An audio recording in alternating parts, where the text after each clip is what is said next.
I think theory is incredibly important in all aspects of work that we do as early childhood professionals, because it opens up new windows to the world, it gives us new tools to think about, it makes us reflect on the tools that we're using to think about, are there other tools that would also be useful to bring to our original set of tools to work together. It helps us to reflect on the limitations of the tools that we might be using, the strengths of the tools that we might be using, and it reminds us that we have to stay open to possibilities rather than closing us down. Theory gives us new words, new ideas to work with, and I don't know, quite honestly, what I would do if I couldn't turn to theory to help. I spend most of my time reading, and reading other people's ideas really provoke me, because I have to make sense of things, and maybe that's a human trait. We have to pull things together into some sort of coherent mass so that they fit, and that if there's things that don't fit, we worry about them. So I guess in my head, that's what theory is all about. It's the theories we're constantly trying to fit together into some sort of a jigsaw puzzle that helps us make sense of what we're doing. Because we're not comfortable when things are not somehow explained. That doesn't mean we'll ever get there, because we won't. Because what am I, 62 years old, and I'm still trying to figure it out. But I find it endlessly fascinating. I find it endlessly rewarding. And each time somebody challenges me, I go to conferences and I listen to people and I think, how does that work with what I think? But that makes me do some more thinking. And I suppose one of the richest sources of that provocation are the real things that happen to me too, where children, adults, people do things that just kind of don't fit the neat theory.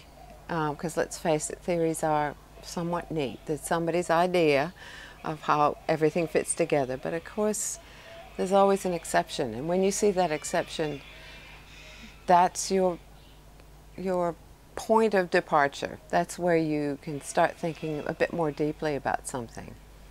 There's a wonderful woman called Helen Barron who talks about disconcertments. I think that's the word she uses.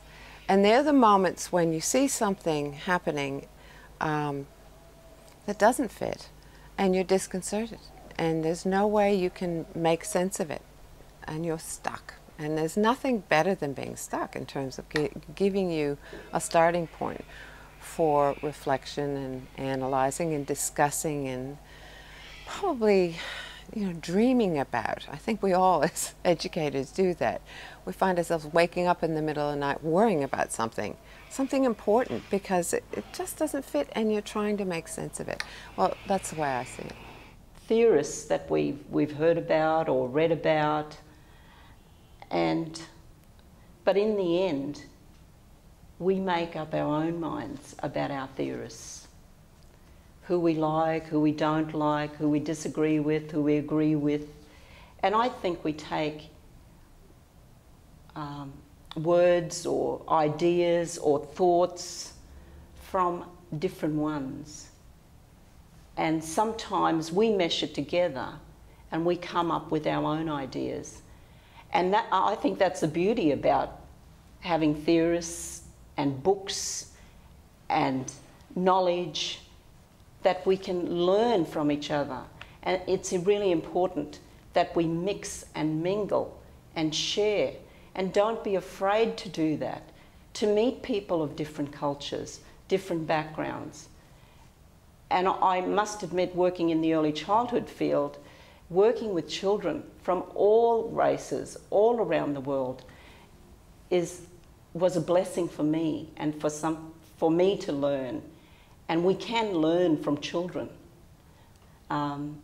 So it's really important that we share our ideas, but have respect for each other.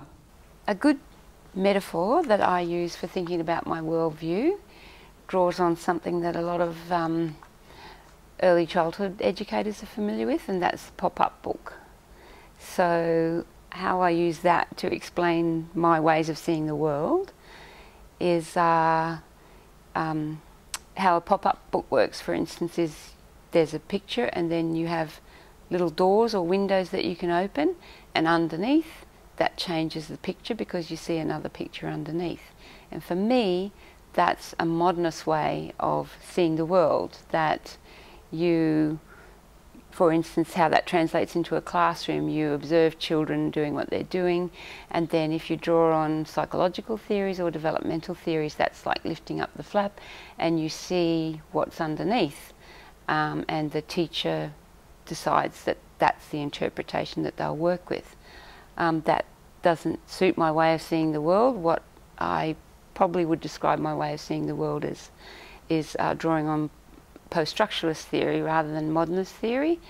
And to go back to the pop-up book, with post-structuralist theory, everyone knows when you leave a pop-up book around in a classroom with young children for very long, all those mechanisms get broken and torn, and the little flap stays open and you can see both of the pictures at once, or the windy wheel doesn't wind anymore.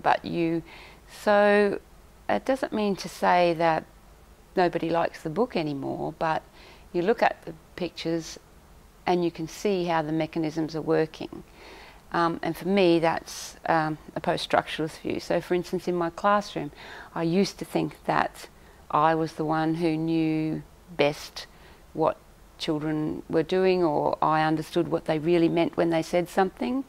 Whereas when those mechanisms became visible to me, I understood that sometimes I wasn't the one that knew, or sometimes it was my idea that I was putting on it. I can see relationships within and across the theoretical perspectives that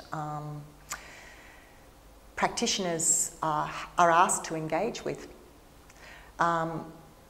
From the developmental perspectives that I described before in the way that I was trained, coming up to today where we meet the complexity of post-structural thinking, critical theories, postmodernist ideas that ask us to engage with the complexity, ask us to engage with multiple ways and perspectives of seeing the world, and invite us, in fact challenge us to question our thoughts and our thinking to where we are now. And of course, one of the most painful parts of moving through this is the need to question. And somehow it seems to me to be arising regardless. When I look at the questions around us, our wonderings about what's going on in the world and how do I fit and where am I, it appears to me that we are constantly being asked by the world we're in, how did I come to think what I think? How did I come to know what I know? And how do you think and how do you know? And who's right and who's wrong? And so, of course, I've come to the decision that no one knows, really. There isn't a right or a wrong. And perhaps I say that a little smilingly when I think about academic knowledge and where the knowledge lies. But at the same time, I enjoy and really honour the strivings of research and the strivings of wonderful people internationally and of course nationally to make sense of their own world and the world of others. And I love it and I enjoy it, and I'm always interested to read who's thinking what now, and what can I learn and engage with now. But sometimes, of course, it becomes big and complex and one feels a little overwhelmed. And I guess at those times, they're the times we come back into, well, what do I know? and what am I really clear about? And in my worldview, I've come to the view that there are issues around justice, fairness. There are views I have around dignity and reverence for life, and peace and love that I want to come back to all the time. Sometimes I say, I don't want to live in the land of assertions anymore. I want to be in a space where I'm open and to the wondering, to the wonder of how it is to be you. and what does that mean for me? And so I feel excited about that as a capacity that I work with. It's a constant struggle because in my thinking I'm often drawn to make judgments and to be drawn to try to analyse. But I notice that sometimes that prevents me from staying in the wondering space. So I want to put that aside and at times and be able to say, now I'm in an open sense of wondering, and I'm consciously doing that. There's no one theory, there's no recipe, there's no one approach to curriculum that is going to give us all the answers. What's really important is that educators are open to a range of theories, that they're willing to explore different theories, different approaches to curriculum, and look at what might be appropriate for their context, for their children and families and community. And what happens in reality, I think, is very few people work with just one theory. Most people work with a combination of theories. So they might have a pinch of developmental theory with a handful of sociocultural theory and, you know, maybe half a cup of critical theory. Somebody else might have a whole cup of developmental theory but complement that with some sociocultural and critical approaches as well. So it's about getting the right combination, the right mix that you're comfortable with and that is appropriate for your context, and to not being stuck on this is the way we've always done it, this is what, you know, we do, because what we've always done might work but something else might work better. So it's important to be open to new possibilities, I think. Post-structuralism is a framework that I really like to use. It challenges the way that I think, and I think that it's important because it can challenge the way that other people think. And theory is such a critical, important part of trying to understand why we do things, how we do things, why we think the way we think, and how that then translates into the practical stuff that we do every day. Yeah, you can't learn to throw a ball without understanding the correct way of holding your arm. So there is always a theoretical framework in the everyday things that we do. And until we actually move away from thinking that theory is something to be feared, or that it's way too complex to actually understand, or we shut down about that, we can't really fully understand the way that our world operates.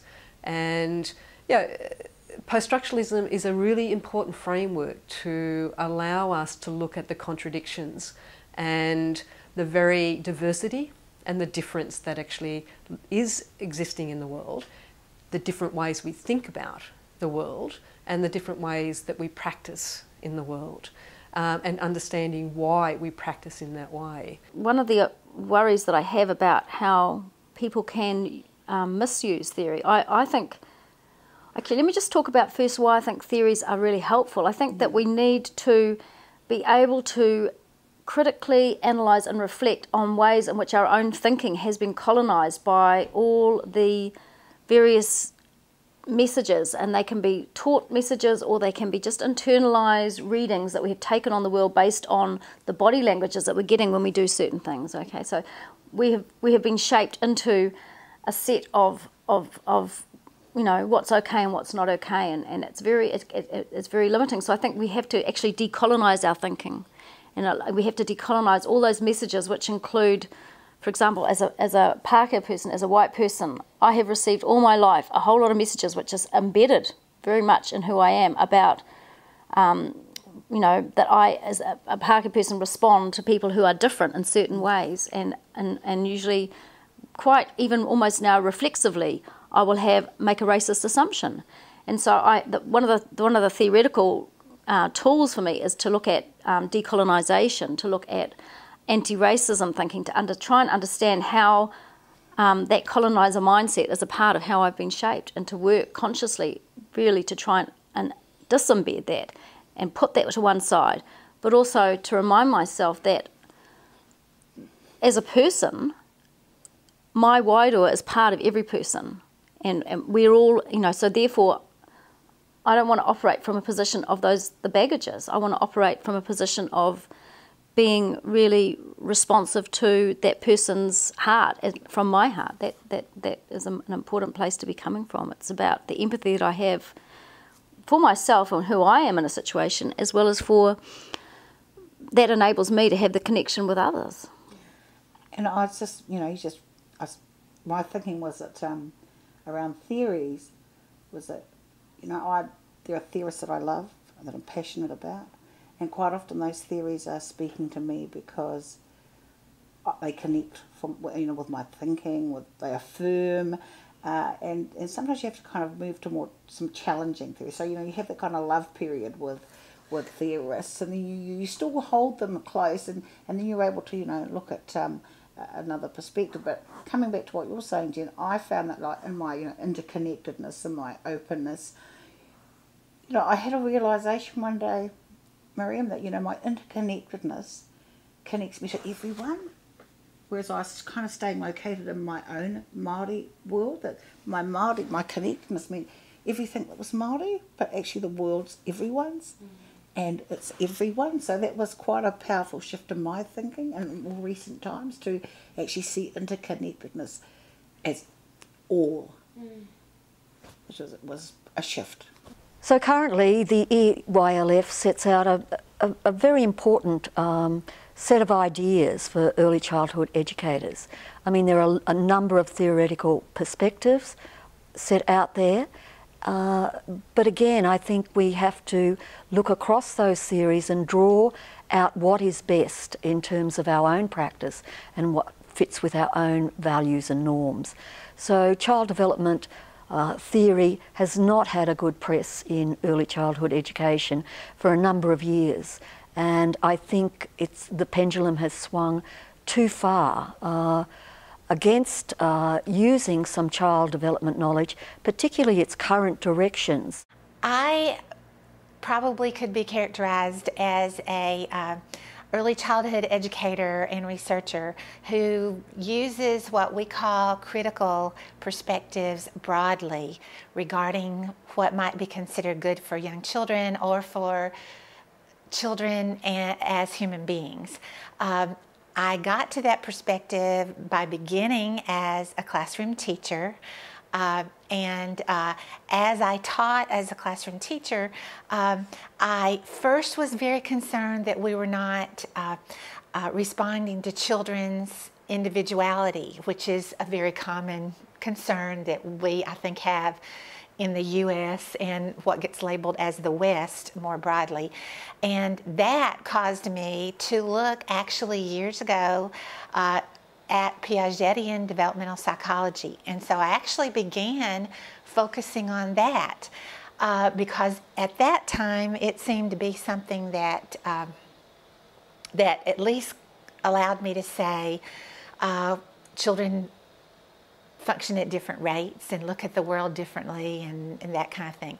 So first that was my focus. However, I was always very concerned about who gets treated well in school and who doesn't, and who school fits and who it doesn't, and children coming to school, or all of us having different kinds of strengths and weaknesses that fits school or do not fit school. And therefore, multiculturalism, when ethnic studies and diversity studies started providing us with other voices for what knowledge might be and how we might approach the world was especially appealing to me also. And as I got more and more into that, I also began to realize that Piagetian developmental psychology really fit one particular view of the world, and felt that I needed for, with my concerns regarding social justice and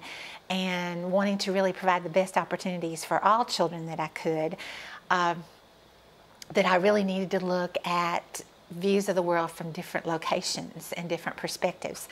And therefore, as I call myself a critical theorist broadly because the work of Freire in bringing up oppression and asking questions that would say who's privileged by these perspectives and who is marginalized by perspectives, whose knowledges are we using and whose knowledges are we not using, I think is very important.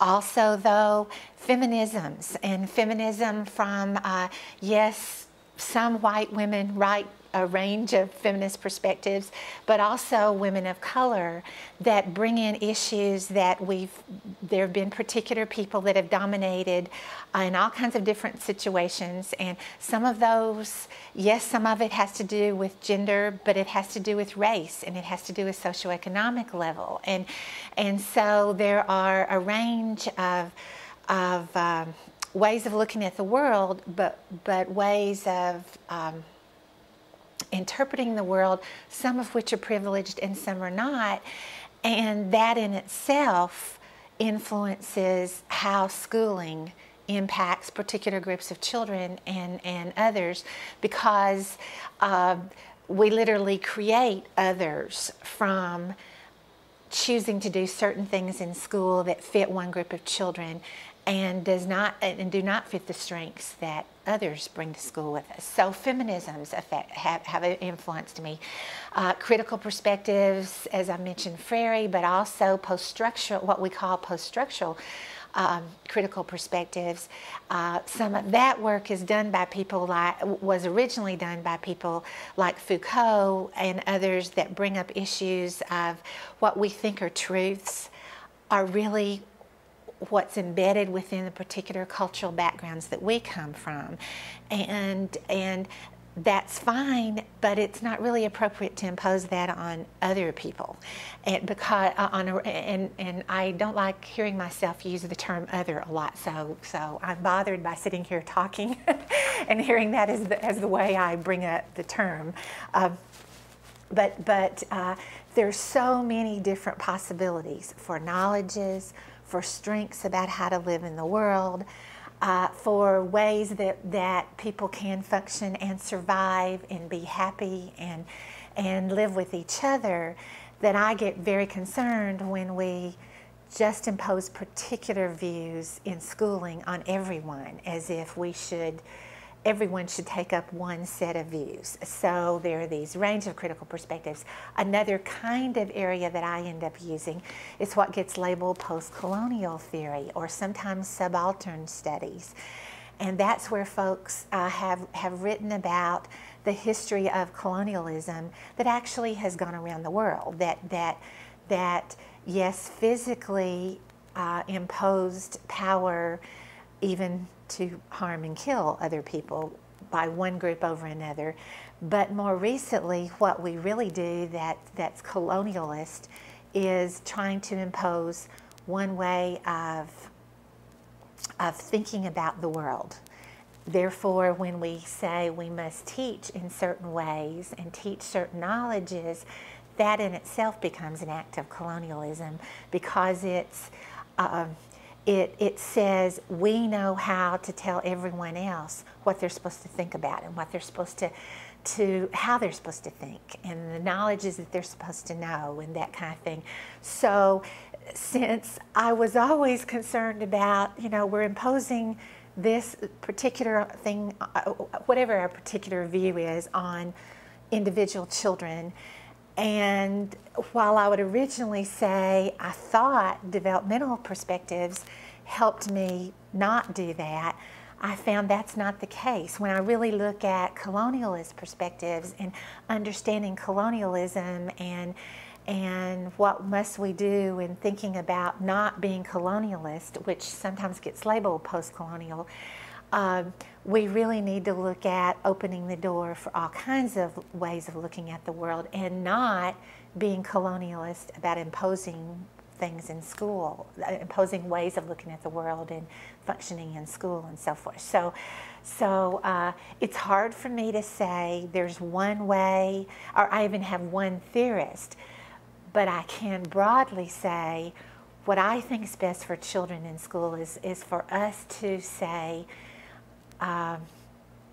there's so many different views of the world, and there's so many different knowledges, and there's so many different possibilities for people that are positive and add to our understanding of each other and our relationships and so forth, that good education should be all of us learning more and more about those multiple ways of being. And also as adults not thinking that we know all the answers for those that we've labeled as children regarding that. I think the most memorable experience for me in my early childhood career has been working on and leading with Jennifer Sumption the development of the Early Years Learning Framework, which was done in a very short period of time in 2009, but is now out there around the country. And I think it's the most exciting thing that people are working with this document, and finding the document is something that speaks to them in many different ways. So what we're hearing is that people can start reading the document and in some component of that document see themselves, hear something, read something, and they think that's exactly what I try to do in my center, or that's exactly what's informing the sort of approach that I'm trying to implement as an educator with young children. Putting theory into the document was really important, and what you will find there is that we've tried to cover the full range of theories. Now you'll see that developmental theories is sort of one line, and I've told you about 2 developmental theories today. There are many, many more. I could speak to you all about temperament and the theory of child temperament, which is another way of thinking about individual differences. Then there's all the learning theories, you know, trying to understand learning. I won't go into I won't go into them any more than that. But just to point out that in writing the Early Years Learning Framework, what worked best was drawing on a range of perspectives, a range of theories that people use to inform their work, a range of different ways of practicing, a range of different environments where people were enacting early childhood curriculum. It was really drawing together that huge diversity that we have in Australian early childhood services that made that document what it is today. I think we went out there and heard a lot of different voices and have tried to keep all of those voices in mind in making sure that they are somewhere in that document. One other thing I did want to mention about the theorists is that I would recommend strongly that people read the originals. Don't be afraid of reading Vygotsky, obviously maybe not in the Russian, but at least read the text, a good translation of the text. And I think sometimes teachers, or student teachers, are cautious and think they're some sort of out there, they're not for me, I need an interpreter to help me. And I have often found in my own experience that the original was more accessible than sometimes the interpretations of the original. So I would encourage greatly for teachers to read the originals, to make of them what they will, to apply them to their own classroom in their own way. And with that, to have a conceptual framework of what it is you are, be conscious of yourself as a teacher and what you bring to it, and what is, to be aware of what is informing your practice. And not to be afraid to shed some of that and to take on new things. It's never that you're 10 years teaching, now I have it, now I can do it. That's never the case. I think unto the very last lesson that we all teach, hopefully we'll all be learning. And to help us do that, I think it is reading theorists. Some that you may say, no, I can't connect with that. That doesn't fit with how I see teaching. That's good, that's fine. Read others. But to read around the profession always, and to be conscious of what it is that matters, because I think there is little doubt that is where we're looking at quality provision for children. At times, there were times that I was reading Foucault and I thought, I have no idea what he's talking about. And I think that's a common feeling that students and certainly academics and anybody in the field reading theory, that is a common feeling that we all have. So what I would say to you is, and what I would encourage you in, is to persevere and to not give up and to keep reading, because the more you read, both primary and secondary sources, things do start to sink in. And also what I would encourage you to do is to get a group together. I think doing theory in a supportive group is just so fantastic, because you can throw around ideas in a safe environment and really learn and challenge each other. So theory is you're going to be grappling with theory, but it is definitely worth it. I think it's very important that we not box ourselves into one way of doing things or be defined by any one theorist or any one approach, that we see where there are connections. Not that we are so eclectic that anything goes, which is not the case. There are things with which we disagree, and we need to be very clear about which lines we don't cross. But within the circle of people with whom we do agree and where we are investigating shared ideas, we can get outside our little box, outside our square. And to show you what I mean by that, I've pulled out two other totally different books. One seems quite odd in this context. It's an Australian collection, A 1, 2, 3 of Animals by Bronwyn Bancroft, with the most extraordinary illustrations and explanations of an Australian representation. The reason it's relevant here is because it is contextually authentic. We are not being invited to pick up Italy and put it down wherever we live. We are invited to think about the philosophy and translate into something that is authentic for the children with whom we work. I do draw on a number of theories, but I don't think that that means that any theory is okay and anything goes. But I think that the more interesting thing for me to ask is not so much what I believe about children or art or teaching, but why I believe that. I think the why questions are really interesting. So, why do I believe that art is about freedom and self-expression? Where does that come from? And if you actually want to go and investigate those things, you'll see that it comes at a particular historical time or a particular personal time, or there'll be some reason why that's the belief that you're having. And the exciting thing for me, I think, is when somebody or something makes me think that maybe that's not always the case, and maybe there is another way of seeing this. Foucault's not my only theorist. I would say Foucault's my main theorist, but what I would encourage educators to do is have a range of theorists to inform your thinking and work, because I think different theory critiques each other, and I think Foucault would actually encourage you to have a range of theorists as well. Again, it's about truths and the power in truths. So theory effectively can be a truth that you need to unpack and critique and look at what assumptions underpin that. So I would say absolutely use Foucault, but absolutely use other theory as well.